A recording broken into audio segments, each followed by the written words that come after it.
بسم اللہ الرحمن الرحیم۔ السلام علیکم۔ اشفاق احمد صاحب فرماتے ہیں کہ جدہ ایئرپورٹ پر بیٹھا ہوا منیر احمد اپنی فلائٹ کا انتظار کر رہا تھا، جبکہ اس کے ساتھ اس کا ہم وطن دوسرا مصری حاجی عبدالباری بھی بیٹھا ہوا تھا۔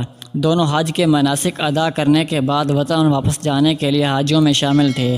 اچانک منیر احمد کے ساتھ بیٹھے حاجی عبدالباری نے ایک لمبی سی سانس لی اور اپنا تعارف کرایا کہ میں بزنس مین ہوں اور الحمدللہ یہ میرا 10واں حج ہے۔ اللہ پاک کا میرے اوپر بڑا فضل ہے اور میں سمجھتا ہوں کہ ہر حج کے بعد مجھے رب کے قریب ہونے کا زیادہ موقع ملا ہے۔ اس کے بعد اس نے سوالیہ نظروں سے منیر احمد کی طرف دیکھا، گویا جواباً اس کے تعارف کا منتظر ہو۔ منیر احمد مسکرا دیا اور بولا، بھائی میرے حج کا قصہ کچھ زیادہ ہی طویل ہے، میں آپ کا سر نہیں کھانا چاہتا۔ تو حاجی عبدالباری نے کہا، کوئی بات نہیں، ہم یہاں انتظار کے سوا کچھ نہیں کر رہے، آپ اپنی بات سنائیں۔ منیر احمد خیالوں میں کھو گیا، گویا فیصلہ نہ کر پا رہا ہو کہ اپنی کہانی کو کہاں سے شروع کرے۔ اس نے کہانی کچھ یوں شروع کی، میرے بھائی، میں ایک پرائیویٹ ہسپتال میں فزیو تھراپسٹ میں نے 30 سال اپنی تنخواہ میں سے تھوڑی تھوڑی رقم کٹوا کر حج کی تیاری کی۔ اس سال میرے حج کے اخراجات پورے ہو گئے تھے، جنہیں میں ہسپتال کے فائنانس ڈپارٹمنٹ سے لے کر نکلا تھا کہ ایک خاتون کو دیکھا جس کا بیٹا ایک ایکسیڈنٹ میں تقریباً معذور ہو گیا تھا، مگر پچھلے 6 مہینے میں انتھک محنت اور پیار و شفقت کی وجہ سے وہ 50% ٹھیک ہو گیا تھا، جبکہ امید تھی کہ مزید 6 ماہ کے بعد وہ مکمل صحت یاب ہو جائے گا۔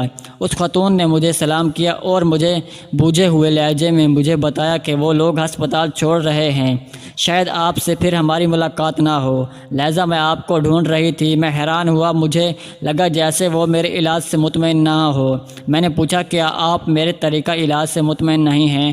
خاتون نے روتے ہوئے کہا، نہیں ڈاکٹر صاحب، ایسی بات نہیں ہے، آپ نے تو بچے کو ڈاکٹر کی بجائے باپ بن کر سنبھالا ہے، میرا تو رواں رواں آپ کو دعائیں دیتا ہے۔ آپ نے نہ تو بچے میں صرف جینے کی جوت جگا دی بلکہ اپنی ڈیوٹی سے ہٹ کر اس کو وزٹ کیا اور تحفے تحائف بھی دیے، جس کے لیے ہم میاں بیوی آپ کے بہت شکر گزار ہیں۔ میں نے حیرانی سے پوچھا، پھر آپ ہسپتال کیوں چھوڑے جا رہے ہیں؟ مگر وہ میری بات کا کوئی جواب دیے بغیر مریض کے کمرے کی طرف چل دی۔ میں سیدھا ایڈمن آفس کی طرف گیا اور بچے کا کمرہ نمبر بتا کر پوچھا کہ یہ لوگ ہسپتال چھوڑ کیوں رہے ہیں؟ وہ چھوڑ نہیں رہے بلکہ ان کو کمرہ خالی کرنے کا نوٹس دیا گیا ہے۔ لڑکے کے والد کو جاب سے فارغ کر دیا گیا، جس کی وجہ سے وہ لوگ ہسپتال کے چارجز دینے کے قابل نہیں، لہذا ان کو کمرہ خالی کرنے کے لیے کہہ دیا گیا ہے۔ میں وہاں سے منیجر صاحب کے آفس میں گیا اور ان سے درخواست کی کہ بچوں کا علاج جاری رکھے کی اجازت دی جائے، مگر میری بات ابھی پوری بھی نہیں ہوئی تھی کہ منیجر نے نہایت ڈٹھائی سے کہا کہ منیر احمد، یہ پرائیویٹ ہسپتال ہے، یہاں وہی علاج کرا سکتا ہے جو اخراجات کی سکت رکھتا ہے۔ منیجر کا 2 ٹوک جواب سن کر جوں ہی میں مڑا تو میرا دایاں ہاتھ میری جیب سے ٹکرایا، جس میں میں نے حج کے کچھ پیسے رکھے ہوئے تھے۔ دفتر سے نکل کر میں نے آسمان کی طرف دیکھا اور کہا، اے اللہ، تو اچھی طرح جانتا ہے کہ مجھے تیرے گھر آنے کا کس قدر شوق ہے، اور اب جب کہ میرا خواب ایک حقیقت بننے والا ہے تو اس بچے کی زندگی کا سوال کھڑا ہو گیا ہے۔ اے اللہ، میں مجبور ہوں مگر تو بے نیاز ہے، میں حج پہ نہیں آ سکا، تب بھی مجھے اپنے فضل سے محروم مت کرنا۔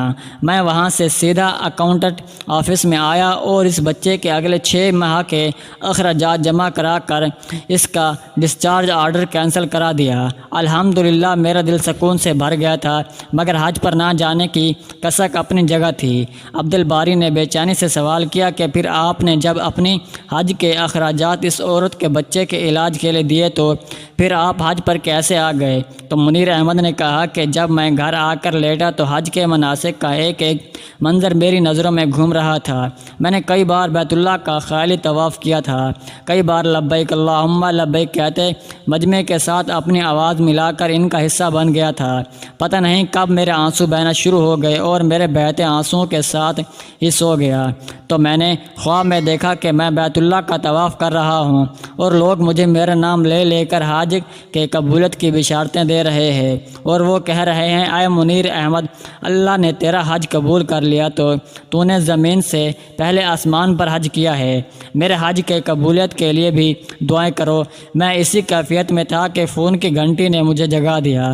فون پر ہسپتال کا مینیجر تھا جو کہہ رہا تھا کہ ہسپتال کا مالک حج پر جا رہا ہے، وہ اپنے خاص معالج کے بغیر کبھی نہیں جاتا، مگر اس کے مالک کی بیوی شدید بیمار ہو گئی ہے، وہ بیوی کو اس حال میں چھوڑ کر باس کے ساتھ نہیں جا سکتا، لہذا آپ کو ان کے ساتھ بھیجنے کا فیصلہ کیا گیا ہے۔ آپ اپنی ضروری کاغذات ہسپتال کے ایڈمن آفس میں پہنچا دیں۔ میں نے تو سب سے پہلے شکرانے کی نفل ادا کیے، پھر کاغذات آفس والوں کے حوالے کیے۔ یوں اللہ پاک نے مجھے اپنے گھر بلانے کا انتظام کر دیا۔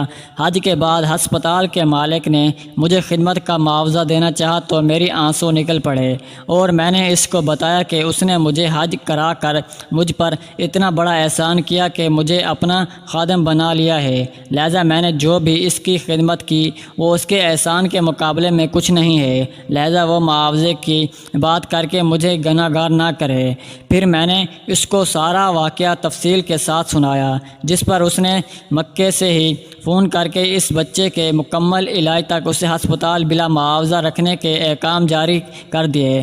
اس خاتون کے شوہر کو اپنی ایک فیکٹری میں سپروائزر کی پوسٹ پر رکھ لیا اور ہسپتال انتظامیہ کو میرے سارے پیسے واپس کرنے کے لیے کہہ دیا۔ جو اللہ پاک نے مجھے فری میں حج کرا دیا۔ عبدالباری کی آنکھوں سے آنسو جاری تھے۔ اس نے اٹھ کر منیر احمد کا ماتھا چوما اور اس کو مبارک دی اور کہا کہ میں سمجھتا تھا کہ میں نے 10 حج کر کے اللہ پاک کا بہت قرب حاصل کیا ہے، مگر آج مجھے لگتا ہے کہ میرے ایسے 1000 حج بھی تیرے ایک حج کے برابر نہیں۔ میں تو خود حج پر آتا رہا جبکہ تجھے تو اللہ تعالیٰ خود ہی اٹھا کر اپنے گھر لایا ہے۔ ایسا ہی اللہ پاک سے میری حج کی قبولیت کی دعا بھی کرو۔ اشفاق احمد صاحب فرماتے ہیں کہ یہ اپنی عقل اور سوجھ بوجھ کی بات ہے۔ اگر حاجی عبدالباری کی جگہ اور کوئی کم عقل ہوتا تو وہ یہ سمجھتا بھی اور منیر احمد سے کہتا بھی کہ بھائی میں نے 10 حج کیے ہیں، ہر دفعہ میرا حج قبول ہوتا ہے تبھی تو اللہ تعالیٰ مجھے بلاتا ہے، اور تیرا تو ابھی صرف ایک حج ہوا ہے، اس لیے میں تجھ سے زیادہ اللہ کے قریب ہوں کیونکہ مجھے اللہ نے اپنے گھر 10 بار بلا لیا ہے۔ لیکن یہ معاملات ایک اللہ والا بہتر سمجھتا ہے جس کے اندر عاجزی کوٹ کوٹ کے بھری ہو۔ کبھی بھی اپنی تعداد پہ مت جاؤ، کیا پتہ ایک بندے نے 50 حج کیے ہیں اور اس کی نسبت صرف ایک بندے نے خالی عمرہ ہی کیا ہو تو وہ اس کے 50 حج پر بھاری ہے۔ یہ اللہ تعالیٰ کے انسان پر احسان ہے، جبکہ کچھ نہ سمجھ میں ان کو اپنی محنت اور اپنے روپیوں کا وسیلہ سمجھتے ہیں۔ ایسا ہرگز نہیں ہے، جس پر اللہ کی رحمت ہوتی ہے وہ بنا خدا کا گھر دیکھنے کا بھی اس قرب حاصل کر سکتا ہے۔ یہ جملہ انتہائی حسین ہے کہ اللہ تمہارے حج میں برکت دے۔ اللہ پاک سے دعا ہے کہ وہ ہم سب کو خدمت خلق کی توفیق عطا فرمائے اور ہمیں اپنی پسندیدہ بندوں میں سے شامل کر لے، اور کبھی بھی غرور و تکبر کا سریہ ہماری گردنوں میں نہ ڈالے، ہمیشہ عاجزی انکساری میں رکھے تاکہ ہم دنیا و آخرت دونوں میں کامیاب ہو سکے اور ہم سب کی مغفرت فرمائے، آمین۔ تو پیارے دوستو، آپ کو آج کی کہانی کیسی لگی؟ امید ہے کہ ویڈیو اچھی لگی ہوگی۔ اگر ویڈیو پسند آئی ہو تو ہمارے چینل کو سبسکرائب کریں۔ ملتے ہیں اگلی ویڈیو میں، تب تک کے لیے اللہ حافظ۔